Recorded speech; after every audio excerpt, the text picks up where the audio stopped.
Hello everyone and welcome back to Gran Turismo 7. Today we will be doing another set of driving missions. This one is called Moby Dick. Who knows why?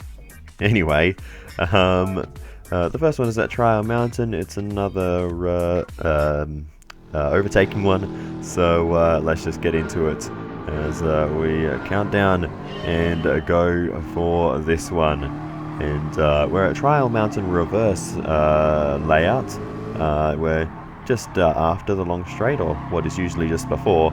So we have basically the first, I guess, sort of third of the lap in reverse direction to make our way through and make some overtakes and hopefully get up into first position. And we're driving the Roadster Shop Rampage for this one. And I think it's based on a Chevy of some kind. I'm not 100% sure, but this thing is crazy. It's got a lot of horsepower, but it's not actually that difficult to drive. So it's quite a good combo. Anyway, squeezing down the inside there. Very lucky not to make contact. I think they saw us coming at the last possible moment there. And right here, you'll see the horsepower difference between us and the cars we're racing against. We cross the line and take the gold after about 15 minutes of trying for this one. So I'd say fairly intermediate in terms of difficulty. The next one is a 30-lap race at Tsukuba Circuit, and we actually use our own car for this one. So it adds a bit of an element of I don't know if random is the right word, but that you do need to actually have a good car. And in this car, I don't think it's possible, at least not for me, because as we come around to finish the attempt, we're in the down in 9th position. So yeah, that was a little disappointing for the first attempt. So I decided I have to be a little bit smarter with the car choice. This car uses a lot of fuel, and there's not really any getting around it, so I needed a car that could still do fast lap times without using a lot of fuel. And what I found was the Radical is very good on fuel, so this may be the perfect car choice. So we'll see how this attempt goes. And it's very quick through the corners, very light, and doesn't have a lot of tire wear problems either, so it's a really good all-round car.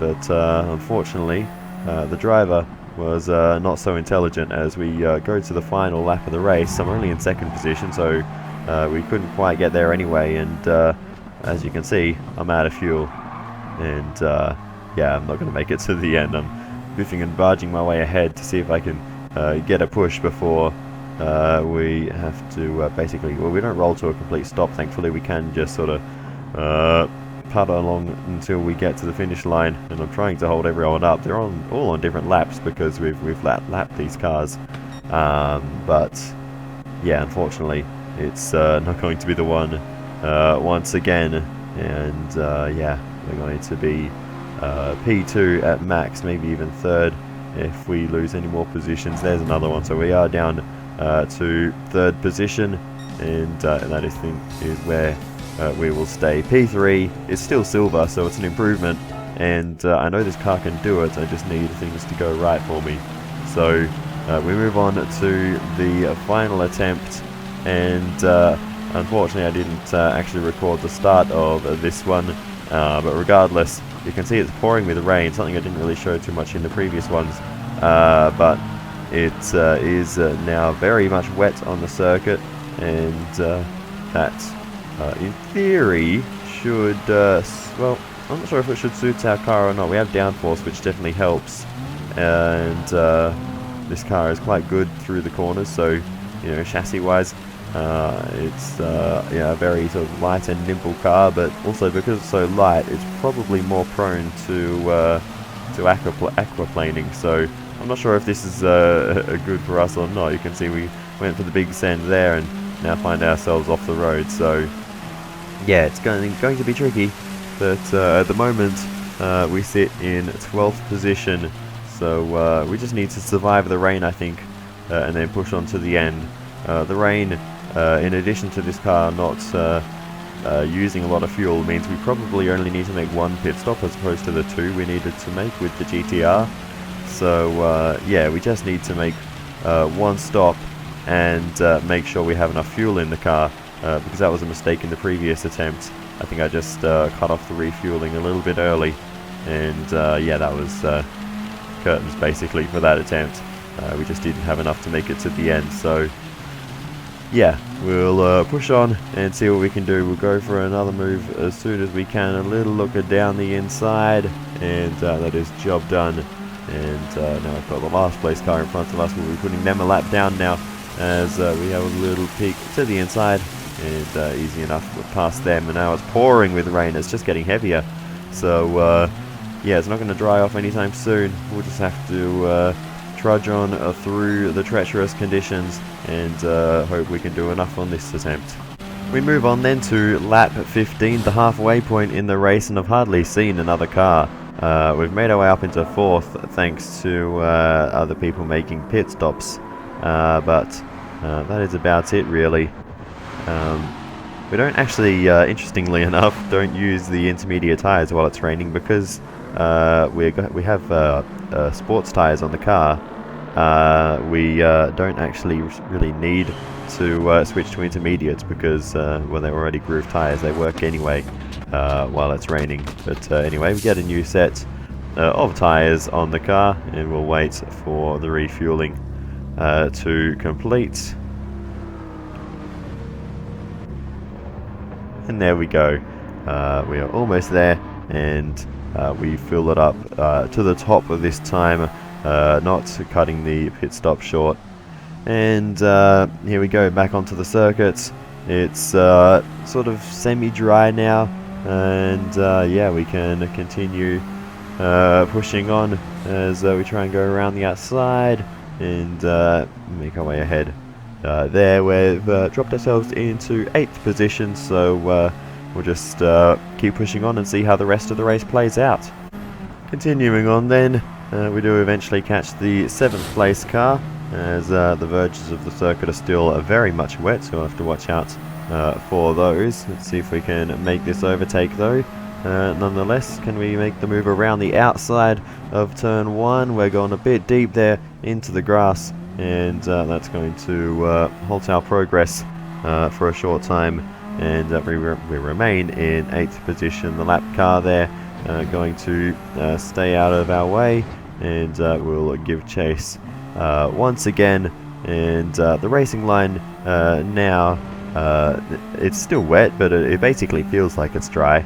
It's quite strange, but I guess that's just the sports tyres being fairly efficient really in the wet conditions. They handle it almost better than the intermediates, or maybe just equally as good. So that's interesting, but yeah, they work very well in these conditions. So anyway, we've sort of caught up. This car's lacking a little bit in a straight line, so you can see there, combined with a bad exit, we really lost out a lot. But through this long sweeping right hand of the car, quite good.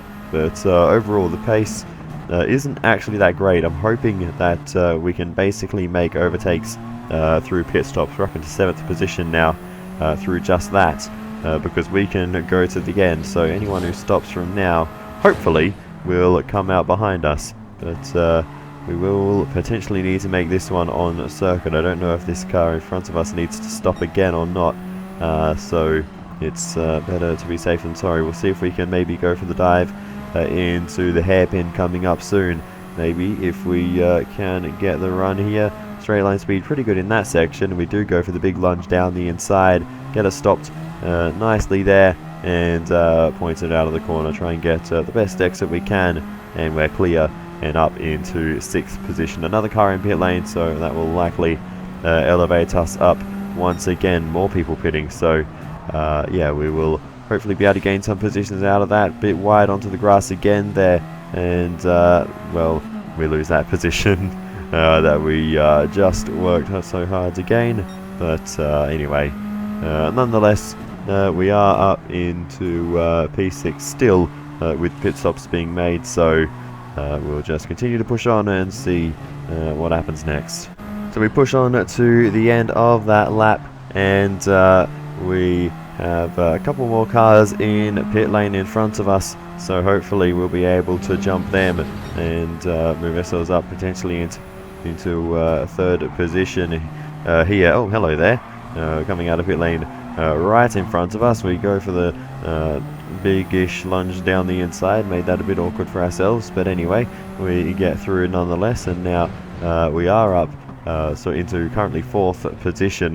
We've got P3, I think, just up the road being held up at the moment, so that may help us out if we can close up before they get that move done. It will go to the outside, but the track's very wet out there. We got no ability to turn, and I was saying the Sport Soft tyres handle the wet conditions well, but it's still nothing compared to the dry, as we now get a nice switch onto the straight. We've got the slowest car on circuit holding up two of the fastest, and that really helps us out in making that move on two of them at once, and moving ourselves up into third position now. So really we just need to hope that the two in front make pit stops before the end. We'll just keep pushing on and hope for the best. Although, as I say that, the Corvette goes speeding back past us, and they go a bit deep into turn one, not enough for us to make the move, and they are now back through. So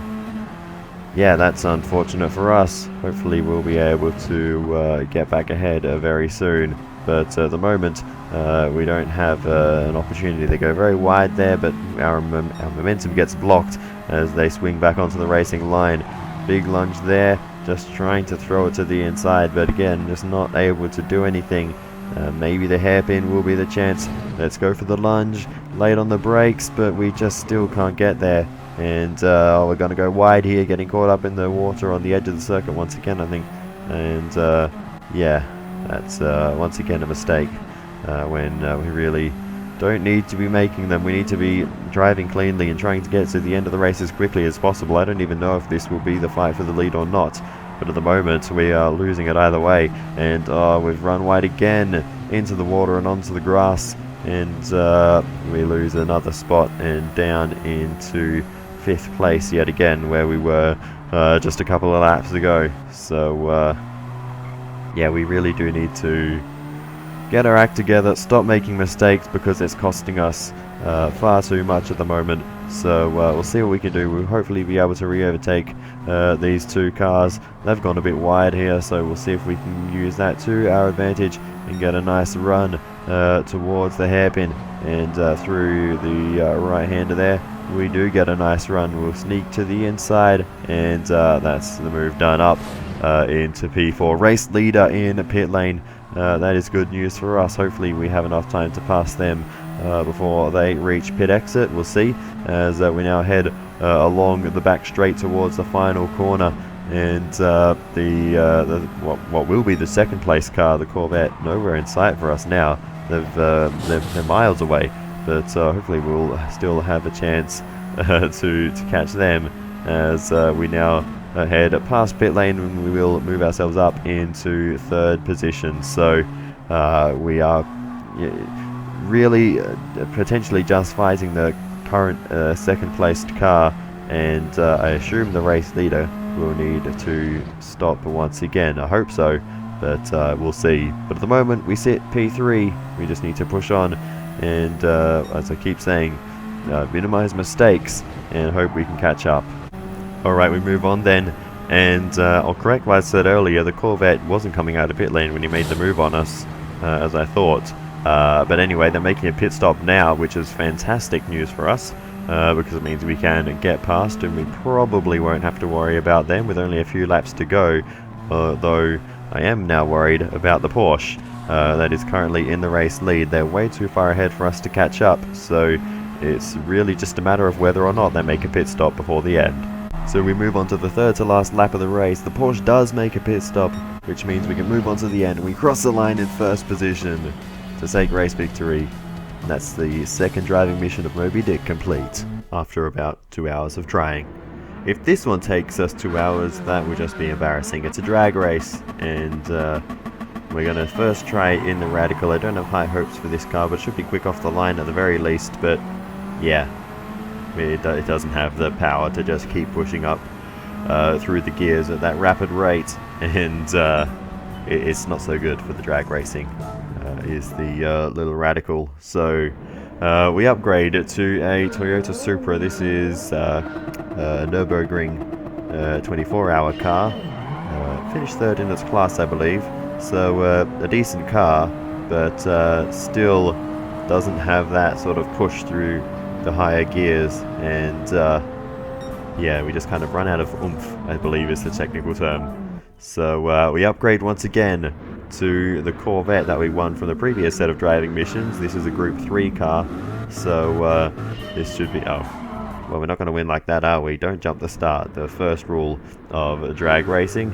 Let's give this another go and try again. Our reaction time there was absolutely dreadful. It was probably about half a second. But anyway, we will see if we can at least sort of keep up. We're, well, about half a second behind, so maybe it is possible to win in this car if we get a better reaction time, because that was seriously bad. Anyway, that reaction time was slightly better, but still not particularly great. We do get a nice launch, and we do briefly take the lead, but even a flipping Corvette doesn't have that push through the higher gears. But we only lose out this time by 0.066 seconds, so we're close. We just need to get the perfect reaction time, and oh, okay. Now we've broken the second rule of drag racing. Drive in a straight line. Sure, there's nothing more to it.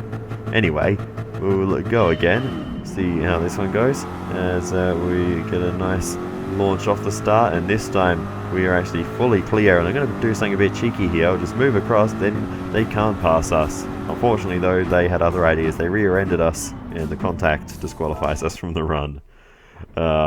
So yeah, don't do that. We have to do it properly. So we go again. Lights out, and away we go for attempt. I don't even know what number we're up to, but we're going again, and we pull away nicely this time, and we're going to do this easily across the line, more than 2/10 clear, and that's gold after around about 5 minutes of trying. Still probably longer than it should have taken, to be honest. But regardless, we move on to the next driving mission, and this one is a perfect example of simple on paper, very difficult in practice. We have 8 cones to knock over, and yeah, it is not quite as simple as it sounds, because they're arranged in a square around where you start. So you know, there's one on each side, one in each corner sort of thing, and that makes it very difficult to hit all of them in what is a very short amount of time. So we move on, and I've got a bit of a technique. We go straight ahead, get the one straight ahead, and get the 3 on the right. We'll get the one at the back, and then we'll swing around and get the 3 on the left. Somehow we hit that one there in the corner. I don't know how. That was must have been the slightest nudge. We get silver on that run, but I don't know how much more I can improve on that. So that was after 15 minutes of trying, as you saw by the little note that drops down there that I've put in. But anyway, eventually I had to resort to watching someone else do it on YouTube, and actually take them all out in a square. And after quite a while of trying like that, up to 50 minutes now of trying this silly challenge, and we finally get the gold, and by a long way. Which, I mean, that's basically normal for me at this point. I never get gold by a small margin. Well, it's not too often. Anyway, we continue on to a drift challenge. This one we get a Toyota 86 Group 4 car, and after throwing it off the road a few times, we eventually do get a clean run in. And this car is actually, you know, relatively nice to drift. I actually feel like I somewhat know what I'm doing driving this car, which is not a feeling I'm used to when I'm drifting, but this was actually quite controllable. It's still a little bit wayward, not the greatest, but it's good enough. And we get 6,300 points on the dot in just 5 minutes of trying. So pretty happy with that, honestly. And I'll have a look at a replay.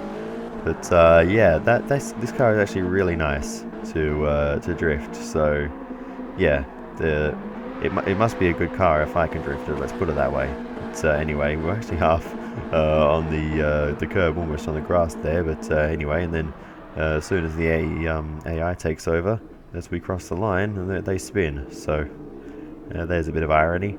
But anyway, that is that challenge done. We'll move on to the next one.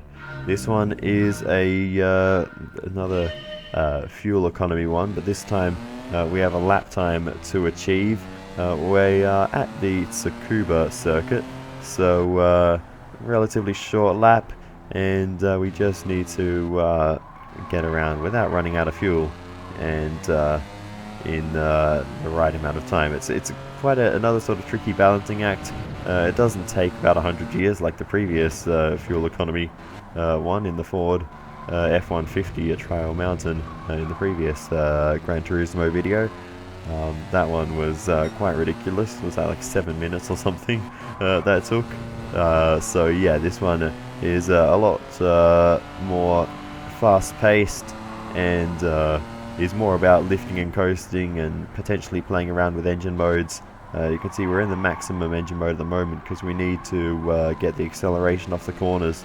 But once we actually build up some momentum, we actually made a mess of the hairpin there, so that wasn't ideal.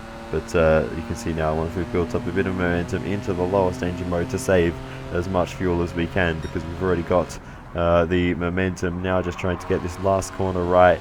It's a corner I've never really gotten along too well with, to be honest. But anyway, towards the line now, and we will successfully get the gold. That one took about 20 minutes, so sort of middle of the range. Mildly difficult challenge, but nothing too crazy. Got a roulette ticket to spin after all of those, so we'll see what we get for this one. We've got an upgrade to a car. What is this? It's a Stroke Up S upgrade to the DMC DeLorean S2. I do actually have that car, so that is usable. Anyway, on to the next driving mission, and this one was the hardest in the set by a long way. As you can see, we can't even make the first corner. We've got a GT500 Nissan, and we have to overtake a bunch of cars. Most of them are GT3 cars, but there's one other very quick GT500 car that makes things rather difficult, and they are just up the road from us now, but they're also making overtakes, so we will probably catch them when they're side by side with another car, which is what makes this one so difficult. So anyway, we will push on and see if we can make this overtake. Can we go down the inside? We will, and we'll get through before they get a chance to go side by side with a Porsche. And that is the key to this driving mission, to make sure we can get that overtake done there and then. And then the other tricky part is just stringing together this last sector of Fuji Speedway. It's very tricky to get, particularly the last corner right, and it's the racing line that is demonstrated by the line is completely wrong, so that doesn't help matters either. But anyway, we just have to drag race this last final car to the line, which is relatively easy because they're only a GT3 spec car, and we are able to take victory this time. But that took a month and a half to do that one, from my first attempt to this run. So yeah, in total attempts and time spent, I have no idea, but it took me a long time to do this one. But there we have it. That is driving mission number 7 complete. And yeah, as I said, that was incredibly difficult to string that whole run together and get that done. But we got there in the end, and of course you can see the replay now. But yeah, it was probably, I guess, out of all the driving missions, I'd say it's the hardest one yet. It was just, I don't know, this moment here was the key. To get through there and then not make any mistakes after this point was critical. The Porsche actually got back alongside us briefly, which I didn't realize at the time, but that could have easily ended our run if we made a bit of contact. But thankfully we got away with it, and we're able to continue pushing on. And yeah, so easy to get tricked into taking the wrong line here into the final corner. We did take a slightly narrower line, but in the end it was still enough for us to take victory as we drag race the Aston Martin to the line. But as I said, they're a DC3 car, so it's not too difficult. Got much better straight line speed, and we cleared them relatively easily. But yeah, tricky little challenge this one, but got it done eventually. And now we can move on to the final one in Moby Dick. And so this final challenge is another one of these manufacturer-based races where the slowest cars get a head start. So the Honda S660 takes off from pole position, something like 35 seconds, I didn't see the exact number, but a long way ahead of us. And then we go through to a Civic, Integra, S2000, and then finally we've got the NSX. We'll be starting last. So yeah, it's going to take a bit to catch up to this lot, but we're at Suzuka, the full circuit, so a fairly long lap. We should have plenty of time on our side to do this. So let's see how it goes as we head now down towards the first corner. And again, it's probably not so critical as it was in the previous one, but we do need to find the right opportunities to make overtakes. That was an absolutely dreadful line through turn 1, I have to say. But anyway, we will move on, and hopefully that doesn't cost us too much. These tend to be slightly lenient in terms of, you know, you don't have to drive absolutely perfectly to get the job done. So hopefully that is the case. We'll be able to catch up. It's easy to be tricked into thinking it's going to be super easy because the leading car is so slow, but it's not the case. The head start they give is you know, sort of just about right, and we've thrown it off the road there, which is not ideal, but we don't actually lose too much time, thankfully, and we can continue to push on. We're going to have to go for the move here into the hairpin. We haven't made a single overtake yet, so we do need to start making these moves down the inside into the hairpin, going a bit deep though, and we might lose this place straight away, so that's not great. Let's see if we can re-overtake around the outside. I think we'll be able to get through there, and we do so, move ourselves up into 4th position. Next up should be the Honda Integra, then the Civic and the Honda S660, which I believe is a K car. Not too familiar with that particular car, but anyway, we move ourselves around at the spoon curve slow and steady compared to the rates F1 cars travel through that corner, but nonetheless we do get a nice run on the Honda Integra. We'll slip to the inside and overtake them. We've now got the Civic and the S660 not far ahead now, so we'll see if we can make the move on the Civic, going a little bit wide. Spoon, we keep it on the road though, Spoon at 130R, and now into the Casio triangle and going way too deep there. Just getting a bit keen because we're running out of time. The lap's almost over. We're coming around the final corner now, but here you'll see the speed differential, and we'll slip to the inside, and that is a job done. And we finish in 1st place and get the final gold of the Moby Dick challenges. And you know, I actually got that one before the previous one, just to show how long it took me to get the gold in the previous one. But anyway, we get the Toyota 86 Group 4, so that is a nice car, and another one that I'll need. So the game's being very good at giving me cars I need for the plans I have in the future. And once we get all the golds, we also get a very weird, or not necessarily weird car. It's Eckert's Rods and Customs Mach 40, which is a Mustang of sorts. But it is absolutely mad. This car has got so much horsepower. But anyway, I'll potentially get into that another time. But anyway, that is the Moby Dick set of driving missions complete, all gold, and that is 4 of 7 out of the sets now. So we're making progress through all of those. I'm yet to complete the next set. They are very, very difficult. I'm actually completely stuck on one. So yeah, that may take some time. We'll see. But anyway, there's still plenty of other races to do in the meantime. But anyway, thank you so much for watching all the way to the end. I really do appreciate it. Feel free to give me some feedback in the comments. It is always very helpful. And I will see you next time. Goodbye.